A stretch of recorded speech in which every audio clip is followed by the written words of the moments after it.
Hi, Annette. Sam Fleischman here from M Square Media and Eduverse Summit, and just so grateful to have the opportunity to connect with you. And that Abhinav Sharma, the executive director of Eduverse, connected us. How are you doing today? I'm doing great. Thank you so much for inviting me to come and speak with you today, Sam. Absolutely, it's my pleasure. I was really excited to have this opportunity and to highlight a little bit more about the work that you're doing, the book that you've recently written, and the opportunity that we have to maybe go down a rabbit trail of great things within the world of education. So, can you tell our audience just a little bit more about who you are?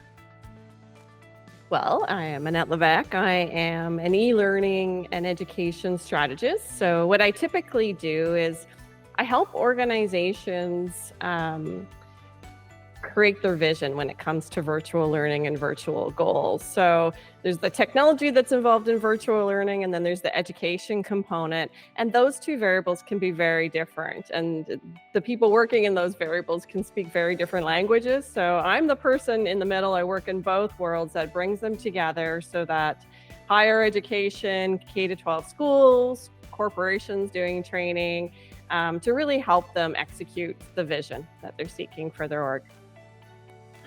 That's great. I'm going to get back to that a little bit in the future, but I have two other questions I also want to make sure that we get in this time. And the first one is, what do you love about higher education?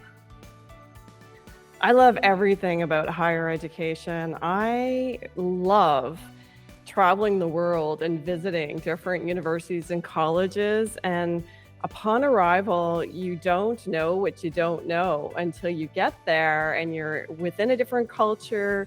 You're exposed to people from other cultures, more diverse ideas. The collaborations encourage critical thinking, open thinking. I really do fundamentally believe that education can change the world. I do. I am a huge fan of what you just said. Education can change the world. Education's a right for everyone. We're always learning. Sometimes we're e-learning, as you know. So how do you match the e-learning versus the in-person learning that you get? hmm My favorite model is actually both. I love hybrid learning. I like taking the best, both of those models. The face-to-face learning allows us to connect and engage in different ways. And in virtual learning, it provides different opportunities for learning. So if students need more time to master a Mm. concept, if we're in geographically different locations, and in my experience, I've been doing it for over 20 years. I was doing it actually when it really just didn't exist in the world Yeah. pre-pandemic.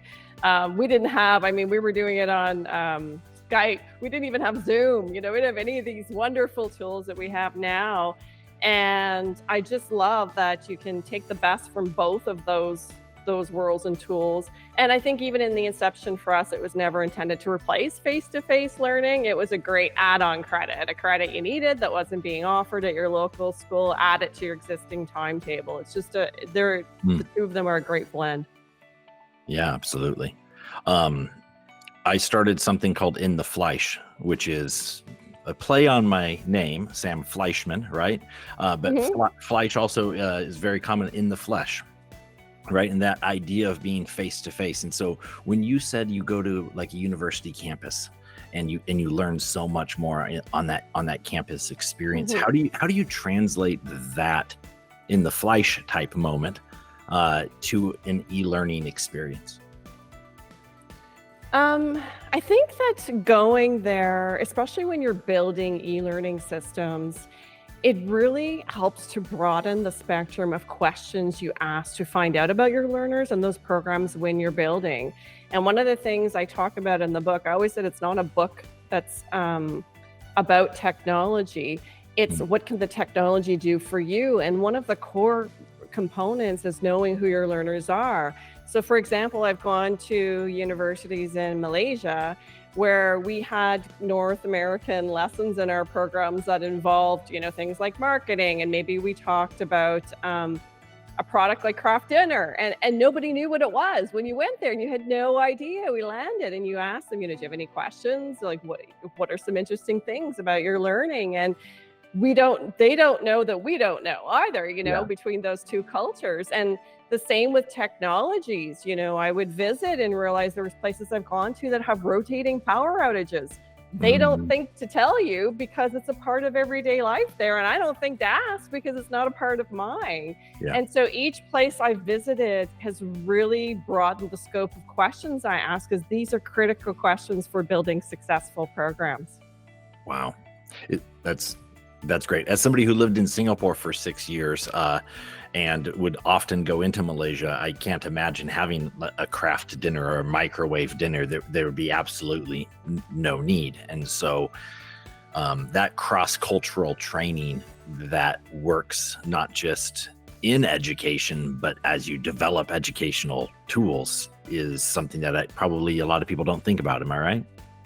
No, they definitely don't think about it. And, also what devices are learners using to access education and how are they using it? We experience students traveling to hostels because they didn't have technology in the home. They had to go to an education center, and maybe it was too far to be driving every day. So you had kids living in hostels as well because they wanted to go to school that bad. But you need to know that when you're delivering a program. Yeah. That's fascinating. How did you get started in e-learning? What was the stimulus for you?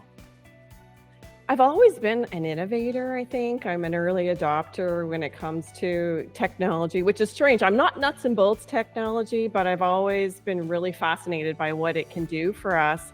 And as a young teacher starting out, I actually needed an additional qualification, and it wasn't being offered at any of my local universities. The closest one was 5 hours away. And I was like, I can't pick up and move at this point in my career.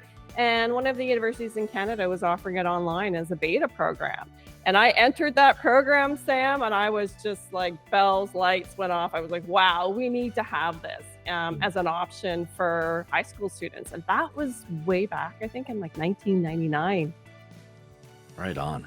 I mean, yeah, 1999 e-learning, and they were beta testing it at the university. Yeah. I'm guessing the university is still using online in this way.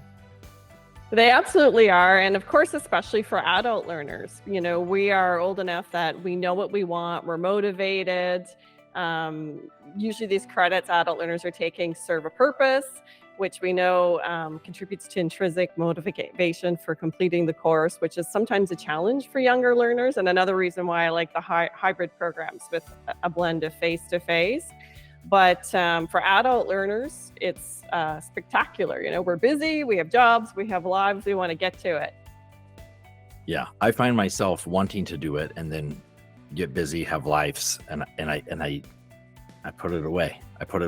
How do you remind yourself, and how do you encourage adult learners and K through 12 learners that get busy with the day-to-day or the tyranny of the urgent? How do you help them focus? Are there other technologies that you use to help guide them towards the online platform? I'm a big fan of, you'll hear me promoting everywhere engagement.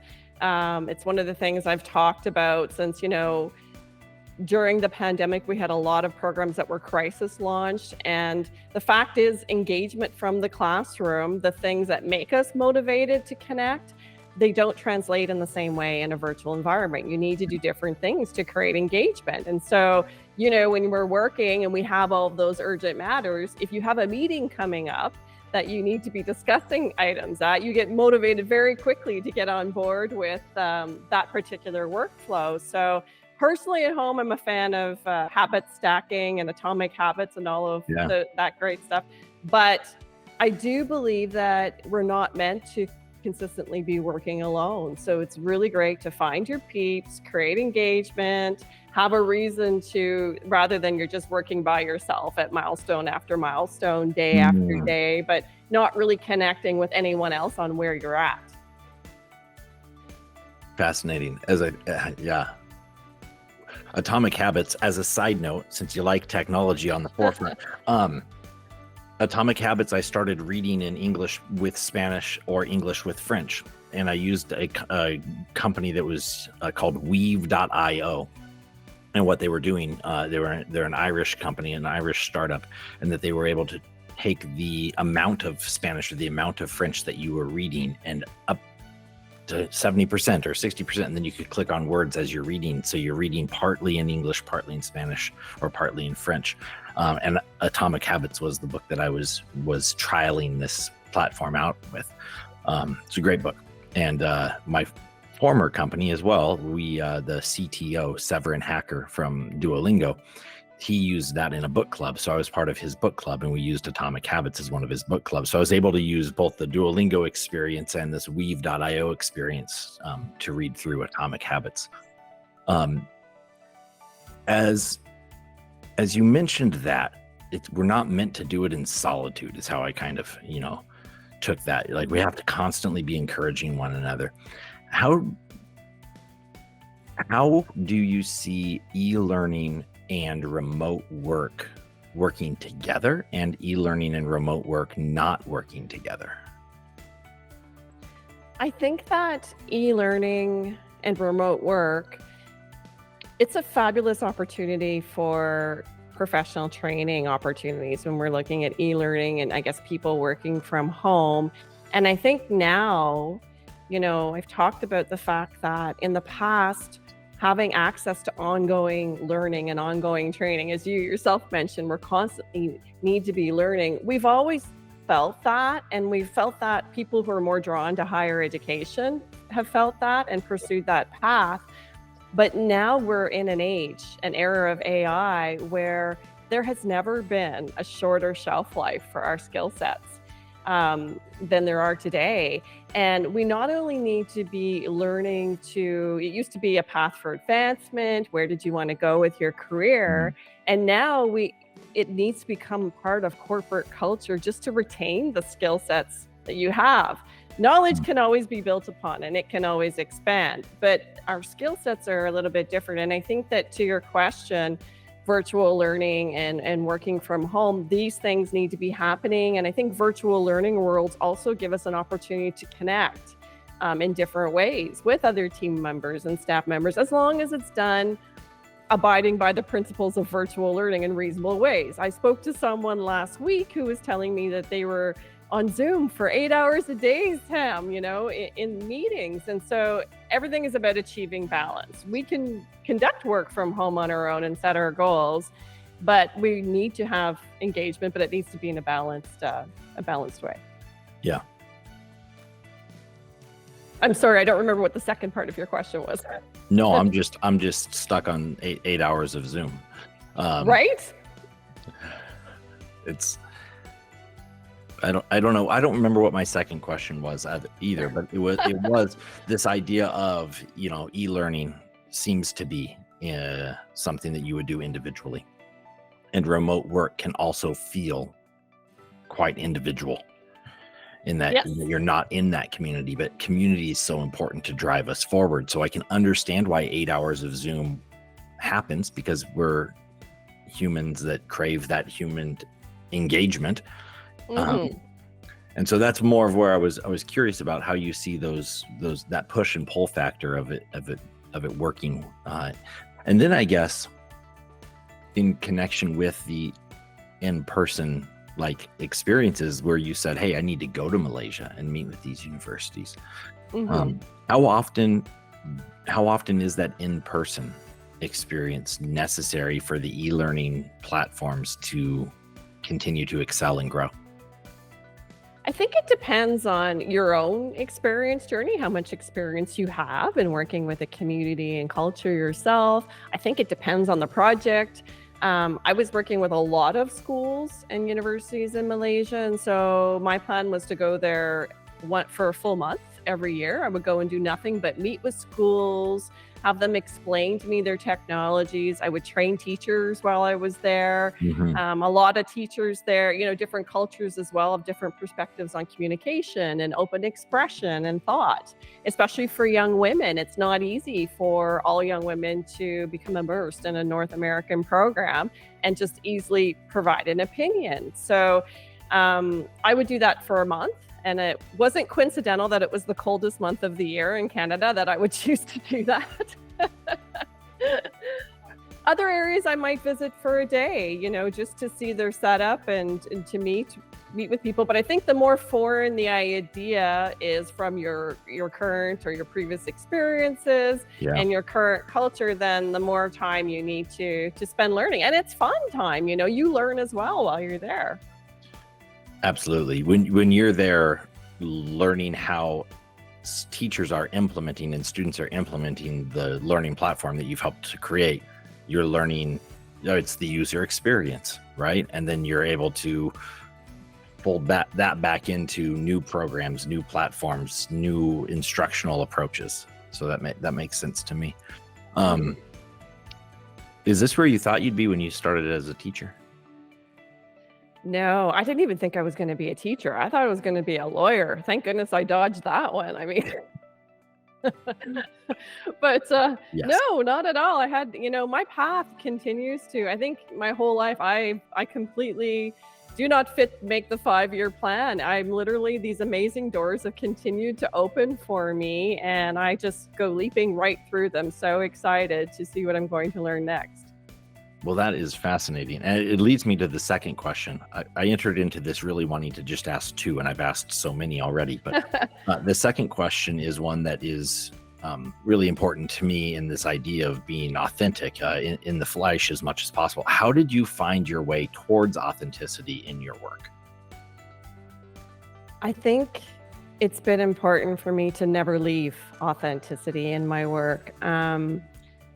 The core values behind why I do what I do is because I fundamentally believe that everyone should have access to an awesome education. I fully believe that. And so I think connecting to my not-for-profit work all the time really helps to reground me. We can get caught up in bureaucracy and red tape, and I was running schools for 14 years where you're creating rules that make absolutely no sense. So somebody can check a box and you can move forward, and we can get lost in those bubbles. And I think that the moment your boots on the ground, here in Putakana, I visit schools that are here where you can bring in a laptop and a donated video screen and rooms with no AC, barely any windows, and 40 kids in them. They just come to life with music, and they're so grateful. Nobody wants to know. You're not speaking to a parent that wants to know why their child got a 93 instead of a 94. No one is upset. Everyone is so excited to see you and so grateful to have an opportunity to receive an education that it makes me really happy to be there as an educator. And it keeps me grounded, I guess, in authenticity. I'm not sure if that is direct to what you were asking in your question, but No, that's great. When you're not engaging with people in that moment and bringing them to life, how do you energize yourself? learning. I'm a total podcast junkie. So I'm listening to, now we can have the masters in our heads in our homes every single day, whenever we want. And so I completely do that. And I also communicate. I may not be boots in the ground, but I'll have a Zoom call with people to reconnect. I love seeing people face to face. I actually use Loom a lot in my, Yeah. I really am perpetuating video feedback for teachers as another way of creating connections with learners and the people or if you want to give feedback on a website. I don't even hide my video. I leave my little face in it saying, hey guys, this is what I thought, in the tone. So there's different levels of connection, and you need different levels at different times. That's great. I have used Loom, but not enough. What are some of the parts of Loom that you think work best, and how can any of our teachers and students implement it more in their life? Or me, how can I implement it more in my work life? Mm-hmm. So what I really love about it, beyond just being able to provide video feedback and video connection, is in days past, we had other tools like Camtasia, and a lot of these tools still exist where you could create, screen recordings, but you had to download the video, re-upload. It was a whole monotonous thing to share it with somebody. With Loom, it automatically generates a link for you, a shareable link within 3 seconds. There's a shareable link, and so I can literally be talking to my team, and they can be saying, what are you thinking about this new thing? We add it to the website, and I can send them a 30-second with, viewing it with my mouse and a link, send it back to them. I don't have to save it in any particular way. And I think for learners, especially when they're beginning courses, fully distant online, it's really great when you're sending feedback, especially if it's a feedback sandwich where there's good stuff and some critical stuff in it. And they can actually see you saying, hey, I really like this component in what you did. This is where I think you need to go. And if you can see me saying that versus just the two-tone typed email response, you're going to receive that very differently. You're going to feel more connected to me as an instructor, a teammate. Yeah. So Loom allows you to do all of those things, and it's so easy to learn. It's very, very quick. They have a free license where you can store up to 25 videos, and you can delete as you go for a while until you feel the commitment. That's a nice approach. You can store up to 25, and then you can delete some. Yeah. And you don't have to go into the pro or premium type version of it yet. Yeah. Exactly. I love that. I'm sure that you use other new technology that I haven't yet followed along with. So at some point, I probably want a new technology of the month, Annette recap, so that I can stay up to date for the work that I do. Last thing I want to do is your book is behind you. As we're thinking about Eduverse and the future of education, aligning senior leadership at universities with tech platform opportunities, with governments, with students. As we think about this for the future of education and running these programs, in which we hope that you'll be a speaker soon, I also want to highlight the book that you have there, the e-learning gold. What would be a snapshot of that book that the audience should know? This book was intended, I wrote it during the pandemic actually, because at the time it was supposed to be a different book, but then with all of the crisis launching of online learning, if you didn't have an online learning platform, you probably have one now. And these platforms were launched without a lot of the usual thinking and planning that we would put into launching a system. And I think now as well too, the most common email and phone call I get are from people who are a leader at an organization. They're probably advanced in their career, so they're heading towards the end of their career. And now they've got AI coming at them too. They're like, they just want to skip on to retirement and not deal with it. And they feel sometimes very vulnerable when it comes to making e-learning decisions. So even though they're not the e-learning guy, they might be responsible for the e-learning budgets and for deciding, do we want to spend $50,000 on this tool? And techies speak in techie language, and you don't have to be a techie to be able to ask really great questions that can give you good information about your program. For example, where is our data being stored? Is it in Canada and the US, or is it in a non-democratic country where they're inexpensive servers? Like, we don't think to ask that question, and you don't need to be a techie. You can be a leader of any organization. If that answer comes back and it's not Canada or the US, you're going to have more questions to ask about that, or how do we, I've just read in the book, we need to create different levels of engagement at different points. How are we doing that? And how do we want to do that, not just in individual courses, but as a blueprint for our program? What is our standard for our program? And what do we want that to look like?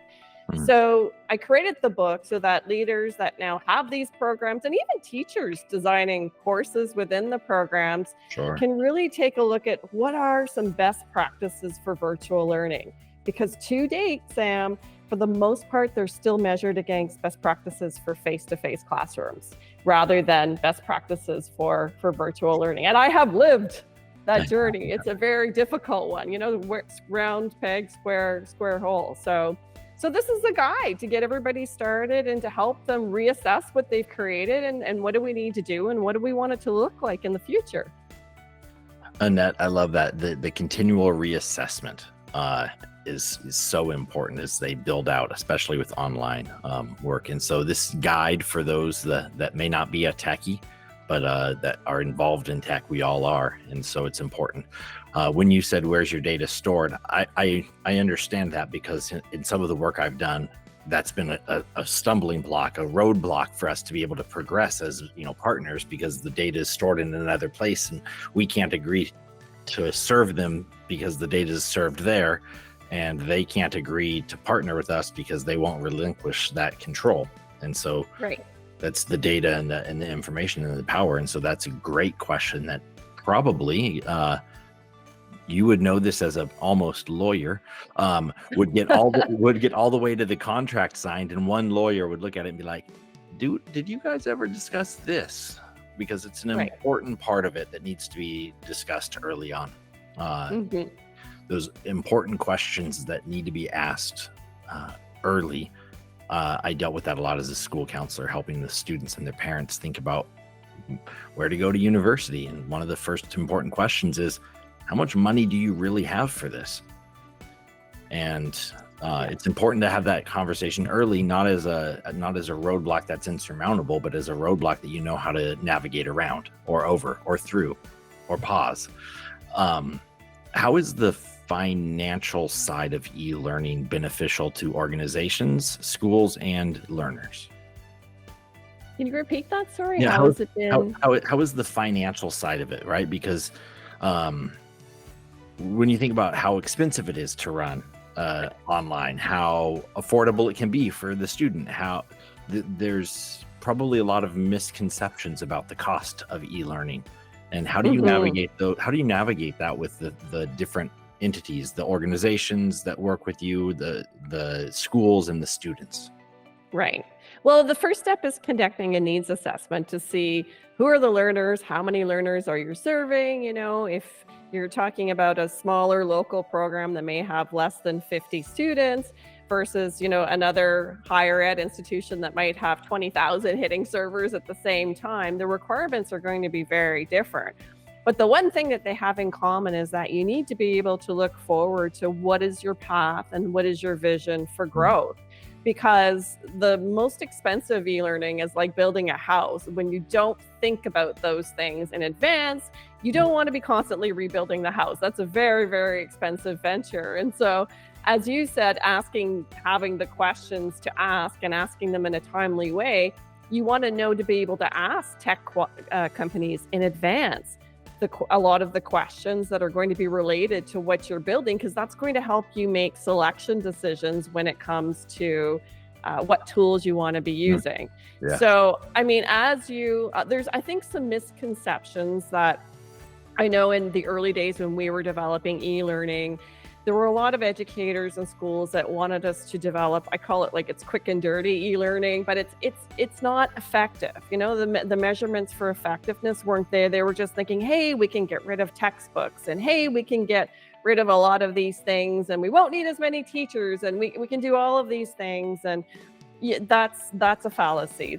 You have to really still invest in it to design greater e-learning. And I think that, if we're choosing to use open source tools, there's a lot of tools we can use now that are fabulous, but you're also going to have to pay somebody to manage it. So it's not free.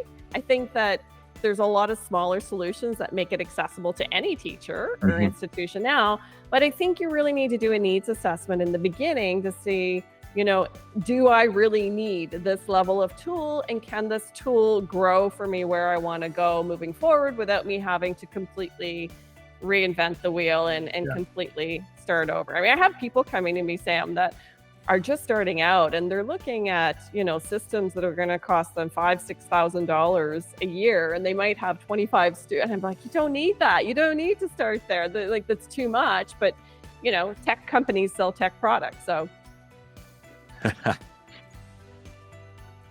yeah. A needs assessment is something that we do a lot as teachers. And it's something that I don't think organizations use that terminology nearly as much.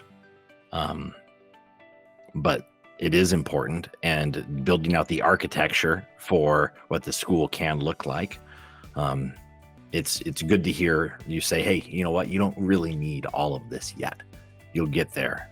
But it's helpful to know that when this is what you want, we can help you build to get to that point. And it's important as we think about the future of education at the governmental level and at the higher ed level and the K through 12 level, the whole way, that we think about the future in that way. We are about out of time. We actually are over time, but I also just want to say, Annette, thank you very much for this. It's great. Do you have any questions for me personally, or for Eduverse, or for any of the companies I've worked for or schools I've worked at? I would really be curious to ask what Eduverse, or what is the position of Eduverse, or maybe you yourself working with Eduverse on the role of AI coming into higher ed now? Yeah, I think Eduverse probably as a whole might have a totally different take on this. I haven't had this conversation, but I do know that we're not shying away from the fact that AI has been around.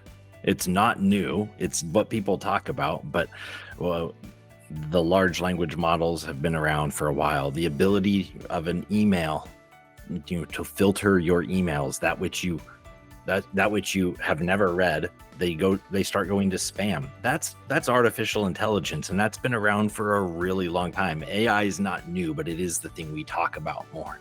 And so I think it's helpful.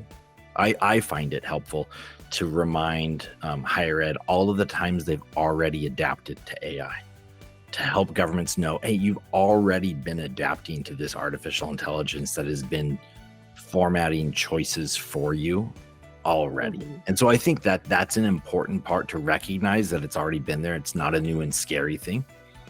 And also that it's used as a tool to support and to help. Right now, AI, as we know it, or as colloquially people say, ChatGPT, because that's what they know. They don't think about the other uses of AI.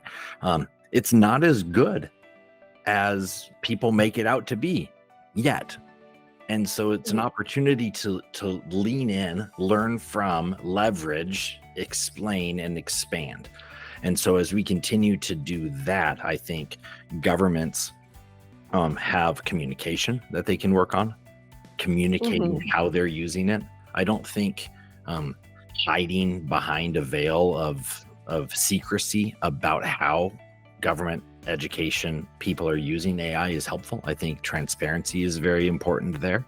And then e-learning platforms as an ability to equip people on how to better use it. So for me, it's all about how to better use AI in order to better give opportunities to yourself and others to advance society in a way that ideally brings us all together. I do think that education is a right for all, and that education where we embrace different cultures and embrace different learnings, we will find ourselves more cognizant of the fact that we're more similar than we are different. And in doing so, more peace can be found rather than hardships and conflict.